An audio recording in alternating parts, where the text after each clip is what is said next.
కాంగ్రెస్ ప్రభుత్వం పైన మాజీ మంత్రి హరీష్ రావు తీవ్రస్థాయిలో మండిపడ్డారు. కమిషన్ల కోసం రేవంత్ ప్రభుత్వం పనిచేస్తుందని విమర్శించారు. సింగరేణి టెండర్లలో జరిగిన అక్రమాలపై సీబీఐతో విచారణ చేయించాలని డిమాండ్ చేశారు. సింగరేణి టెండర్లలో మంత్రుల మధ్య వాటాల పంచాయతీ నడుస్తోందన్నారు హరీష్ రావు. సీఎంగా రేవంత్ రెడ్డి ఫెయిల్ అయ్యారని విమర్శించారు. కమిషన్ల కోసం సింగరేణి ఇచ్చేటువంటి డీజిల్ విధానాన్ని రద్దు చేసి దాని కాంట్రాక్టర్ ఖాతాలో జమ జరిపి ఈరోజు పెద్ద ఎత్తున పర్సెంటేజీలు కొల్లగొట్టే కొత్త విధానాన్ని కూడా రేవంత్ రెడ్డి ప్రభుత్వం తీసుకొచ్చింది. ఇన్ఫ్యాక్ట్ దీనివల్ల సింగరేణికి బాగా లాస్. ఎప్పుడైనా కాంట్రాక్టర్కి బిల్లు చెల్లించినప్పుడు 18% జీఎస్టీ కట్టాల్సి ఉంటుంది. నువ్వు 50 కోట్లు పనిచేస్తే 50 కోట్ల మీదనే నీకు జీఎస్టీ కట్టాలి. ఇప్పుడు డీజిల్ కూడా కలిపితే ఏమవుతుంది? అది డబుల్ రేట్ అవుతుంది, 100 కోట్లు అవుతుంది 50 కోట్ల పని. ఇప్పుడు 100 కోట్ల మీద జీఎస్టీ కడితే సింగరేణి సంస్థకు నష్టం కదా. అంటే ఈ రకంగా సంస్థకు నష్టమైనా సరే మాకు కమిషన్లు పెరగాలి, మాకు కమిషన్లు వస్తే చాలు అని చెప్పి ఈ కొత్త డీజిల్ విధానాన్ని కూడా తీసుకొచ్చి ఇటు సంస్థకు నష్టం చేస్తున్నారు, మరోవైపు వీళ్ళు కమిషన్లు కొల్లగొడుతున్నటువంటి పరిస్థితి. నీకు నిజాయితీ ఉంటే, దమ్ము ఉంటే దీన్ని సిబిఐ విచారణకు ఆదేశించు. అన్ని సాక్ష్యాలతో సహా నేను సిబిఐకి అందించడానికి సిద్ధంగా ఉన్నా. ఇప్పుడు కిషన్ రెడ్డి గారు కోల్ ఇండియా మినిస్టర్. ఇలా కేంద్ర ప్రభుత్వంకు సింగరేణిలో 49% వాటా ఉంది. కిషన్ రెడ్డి గారు ఇవాళ రేవంత్ రెడ్డితో బీజేపీకి అక్రమ సంబంధం లేకపోతే, రేవంత్ రెడ్డి బీజేపీల మధ్య చీకటి ఒప్పందం లేకపోతే వెంటనే దీని మీద సిబిఐ విచారణకు ఆదేశించాలని నేను బీజేపీ పార్టీని, కిషన్ రెడ్డి గారిని నేను డిమాండ్ చేస్తా ఉన్నా. మీరు కుమ్మక్కు కాకపోతే ఆదేశించండి, మీరు సిబిఐ విచారణకు ఆదేశించండి. నా దగ్గర ఉన్న అన్ని ఆధారాలు తెచ్చి నేను సిబిఐకి ఇవ్వడానికి సిద్ధంగా ఉన్నా.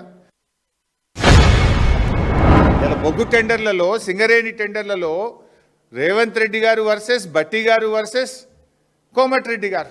నాకు దక్కాలంటే నాకు దక్కాలి, నా మనుషులకు దక్కాలంటే నా మనుషులకు దక్కాలని ముగ్గురు మధ్య వాటాల పంచాయతీ కాకపోతే ఏంది ఇది?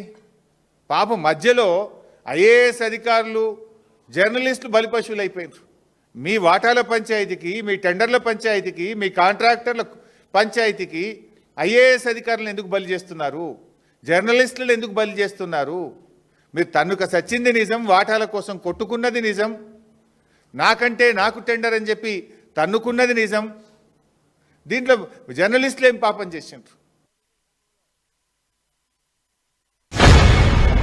ఆ జర్నలిస్టులను వేధించడానికి సిట్టు, ప్రతిపక్ష పార్టీ బీఆర్ఎస్ను వేధించడానికి సిట్ల మీద సిట్లు, కమిషన్ల మీద కమిషన్లు. మరి వీటి మీద సిట్లేవి, కమిషన్లేవి? నేను అడుగుతున్న, కాకి బుక్ అందరికీ సమానమే అని నీతులు చెప్పే డీజీపీ శోధర్ రెడ్డి గారు, మీ కాకి బుక్ కాకెత్తుకపోయిందా? ఎక్కడ పోయింది? కాంట్రాక్టర్ డైరెక్ట్గా పోలీస్ స్టేషన్లో కంప్లైంట్ ఇస్తే ఇప్పటికి ఎందుకు అరెస్ట్లు అయితలేవు? ఏమైంది కాకి బుక్కు? సజ్జనార్ బాగా మాట్లాడినావు కదా, మొన్న జర్నలిస్టులను బెదిరించినావు కదా.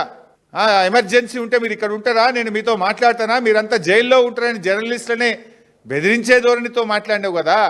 ఏమైంది నీ రూల్ బుక్కు? సజ్జనార్ నీకు ఇవేం కనబట్టలేవా?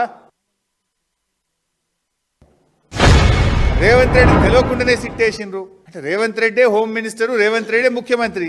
రేవంత్ రెడ్డి తెలియకుండా సిట్టు పడుతుందా? ఎట్లొచ్చింది ఆ సిట్టు? ఒకవేళ రేవంత్ రెడ్డి తెలియకుండా సిట్టే వస్తే ముఖ్యమంత్రిగా యు ఆర్ ఫెయిల్. ముఖ్యమంత్రిగా నువ్వు ఫెయిల్. నీకు పాలన మీద పట్టు లేదు, నీకు పరిపాలన మీద పట్టు తప్పింది. నువ్వు ముఖ్యమంత్రిగా పనికిరావు ఆ కుర్చీకి. నీకు తెలియకుండా సిట్ వచ్చింది నిజమే అయితే నువ్వు ముఖ్యమంత్రిగా కుర్చీకి పనికిరావు. You are failed to administer the state. మీరేమన్నా సర్కార్ నడుపుతున్నారా, సర్కస్ నడుపుతున్నారా? ముఖ్యమంత్రి తెలియకుండానే సిట్ వస్తుందా?